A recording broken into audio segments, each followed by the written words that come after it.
안녕하세요. 닥터 캐럿입니다. 오늘은 ADHD의 또 다른 그림자, 관계 속에서 오해받고 상처받는 대인관계의 어려움들을 살펴보겠습니다. 입에 필터 없이 이야기하는 독설가. 그거 돈 주고 샀어? 그거 네가 생각해서 한 거야? 말하고 나서 상대 얼굴이 굳어버리고 그제서야 또 너무 직설적으로 말했구나. 근데 난 원래 이런 걸 뭐. 이렇게 할 말은 꼭 해야 직설이 풀리는 독설가 타입 있습니다. 말할 때 내용보다 속도와 충동이 앞서기도 하고요. 내가 이 말을 했을 때 상대방이 어떤 감정을 느낄까? 이렇게 깊게 생각 못하는 경우. 그리고 약간은 시원시원하게 말하는 자기 자신이 웃기다고 생각하는 경우. 이런 경우에 독설가 타입이 많습니다. 하지만 재밌는 경우보다 좀 문제를 일으키는 경우가 사실 훨씬 많죠. 나도 모르게 사람한테 상처를 주면서 알게 모르게 관계가 서서히 악화되는 경우가 많거든요. 이런 분들은 상대방의 반응을 생각하면서 말하기. 또 대화에서 주도권을 잡지 못하고 내가 재미가 없다라고 생각되더라도 배려 있는 언행하기를 목표로 삼아서 연습을 해보는 게 좋습니다. 특히 내가 어떤 말을 할 때 유독 상처받는 사람이 있었다면 그 사람에 대해서만은 필터를 하나 띄운다 라고 생각하고 맞춤형으로 접근하는 것도 하나의 방식입니다. 이렇게 조심했는데도 불구하고 말실수를 해버렸다. 그랬을 때 유야무야 넘어가지 말고 바로 사과하고 무심코 이렇게 말을 했는데 실제로는 정말 진심은 아니야. 기분 나빴다면 미안해 라고 명확하게 인정합시다. 대화에서 쿨하게 웃기고 톡 쏘는 말을 하는 사람도 멋있을지 모르겠지만 더 멋있는 사람은 어떤 사람이다? 내 잘못을 쿨하게 인정하는 사람이 더 멋있는 사람입니다. 회피형. 갈등이 생기면 대화를 피하고 문제를 키우는 타입.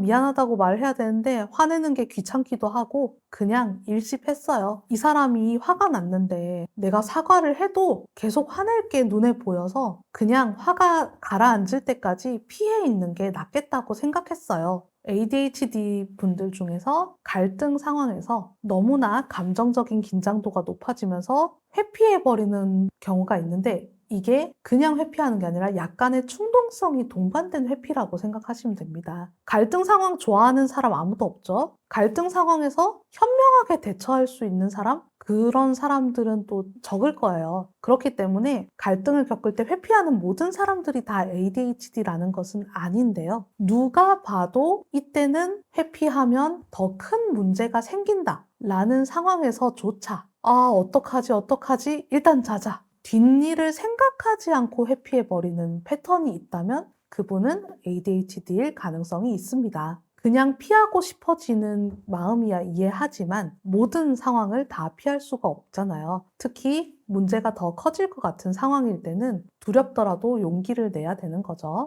자기 중심형 ADHD. 내 얘기할 때는 신나는데 남 얘기할 땐 딴짓해요. 칭찬받을 땐 날아가고 무관심하면 확 식어요. ADHD 분들 중에서 이 사람 나르시시즘인가? 이 사람 대접받고 싶어 하네? 라고 느낄 수 있는 그런 사람들도 있는데요. 정말 자아가 비대해가지고 나 정도 되는 사람은 이 정도는 해야지 이런 느낌이 아니고요. 본인이 관심 있는 주제에만 딱 흥미가 돋는데 그게 내 얘기일 때는 관심이 있는 거고 남의 이야기일 때 관심도가 떨어져서 그래요. 얘기를 하다가 상대방 말이 길어지면 막 흐린 눈이 되고 눈에 빛을 잃게 되고 이렇거든요. 그게 내 얘기 해야 되는데 지금 막 잔챙이들 얘기하는 이런 나르시시즘이 아니라 산만해져서 그렇습니다. 지금 머릿속으로 상대방의 이야기가 줄줄 새고 있어요. 이분들은 집중력 그 자체를 좀 향상시켜야 되거든요. 상대방을 배려하는 마음이 없는 게 아니라 내가 관심 없는 주제에도 집중을 유지하는 힘이 약하기 때문에 이런 분들은 집중력 그 자체를 향상시켜줘야 됩니다. 만약에 정말 집중력 치료를 하는데도 이 사람 얘기 너무 재미가 없다. 일부러라도 중간중간에 리액션을 하고 추임새를 넣어주는 게 좋습니다.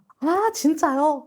진짜 황당하셨겠네요. 이런 식으로 중간중간 피드백을 넣다 보면 본인도 모르게 이야기에 몰입이 되면서 흥미가 증가하는 느낌을 받으실 수 있을 거예요. 질투심 강한 타입, 실행력이 부족해서 좌절감이 큰 사람인데 상대방이 성취를 하는 걸 보면 굉장히 부럽고 열등감이 올라오는 편입니다. 쟤는 진짜 열심히 하네? 아, 나 왜 이렇게 못하지? 제가 저렇게 하는 걸 보면 부럽고 나랑 비교하면 자괴감 들어요. ADHD가 있는 사람은 머릿속 이상은 높은데 실행력 부족으로 좌절을 자주 경험하죠. 그래서 다른 사람이 어떻게 성취를 했다 라는 이야기를 들으면 긍정적인 자극이 될 때도 있지만 이미 자신이 실행력 부족으로 포기한 영역에 대해서 성공담을 들을 때에는 그것이 비교의 기준이 되고 질투와 자기 비난으로 이어질 수가 있어요. 이 감정 때문에 자기도 지금은 비록 흐지부지 되어서 잠시 멈춘 상태이지만 다른 사람이 잘했다더라 이러면 그럼 나도 다시 열심히 해보자 이렇게 하면 긍정적으로 노력할 수 있잖아요. 그런데 질투심이 때로는 독이 되어서 그 사람하고의 관계를 망친다거나 자기가 후발주자지만 다시 노력해야겠다라는 생각이 더 꺾이면서 그냥 아예 때려치게 되고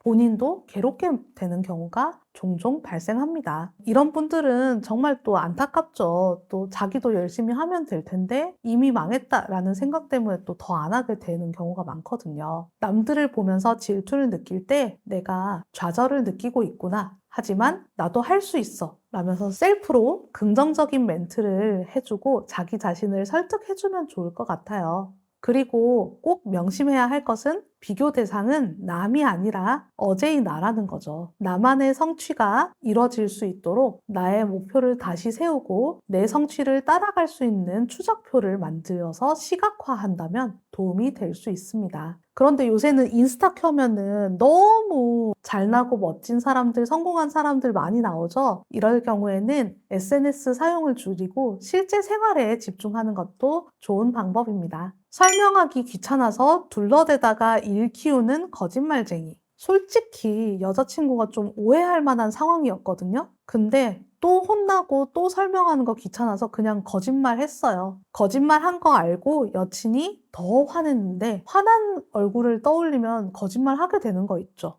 ADHD 중에서 충동성이 높고 불안도가 높으신 경우에 그냥 회피하는 경우도 있지만 나도 모르게 거짓말이 튀어나오는 경우가 있습니다. 특히 연인 관계, 같이 가까운 사이에서, 친밀한 사이에서 갈등을 조절할 능력이 부족한 경우에 상대방을 설득하기보다는 그냥 모면을 하려다가 거짓말을 하고 그래서 신뢰를 잃게 되는 경우가 많죠. 이런 경우에는 일단 불안도 조절해야 되고 스스로의 충동성도 조절해야 되지만 거짓말이 아닌 진실된 반응으로 갈등에 대면하는 습관을 들여야 됩니다. 피하고 싶은 상황일수록 용기를 내셔야 되고요. 정말 말하기가 힘들다. 그럴 때에는 오히려 정직하게 얘기하는 게 도움이 됩니다. 지금은 네가 화를 낼 것 같아서 정말 말이 잘 안 나오는데 내가 조금 마음 정리를 하고 얘기해도 괜찮겠어? 라고 얘기를 해주면 좋을 것 같습니다. 그리고 정말 불안을 못 이기고 거짓말을 해버렸다. 그럴 때는 솔직하게 인정하고 사과를 해야 되겠죠. 네, 오늘은 ADHD의 대인관계라는 그림자에 대해서 알아보았는데요. 여러 가지 대인관계의 문제들 속에서 굉장히 지치고 또 가까운 사람을 상처 입히고 외로움을 겪을 수가 있는데 이러한 것들을 잘 이해하고 긍정적으로 바꾸기 위한 노력을 한다면 문제들이 더 이상 반복되지 않고 해결에 가까워지는 경우도 있습니다. 보다 성숙한 대인관계를 위해서는 ADHD의 문제 행동을 조절하는 것이 필수이거든요. 두려워하지 마시고 ADHD를 치료하도록 노력해보시면 좋을 것 같아요. 다음 시간에는 ADHD의 강점편으로 창의성, 몰입력, 고지능형 ADHD의 숨겨진 장점들을 이야기해 볼게요. 지금까지 닥터 캐럿이었습니다. 안녕!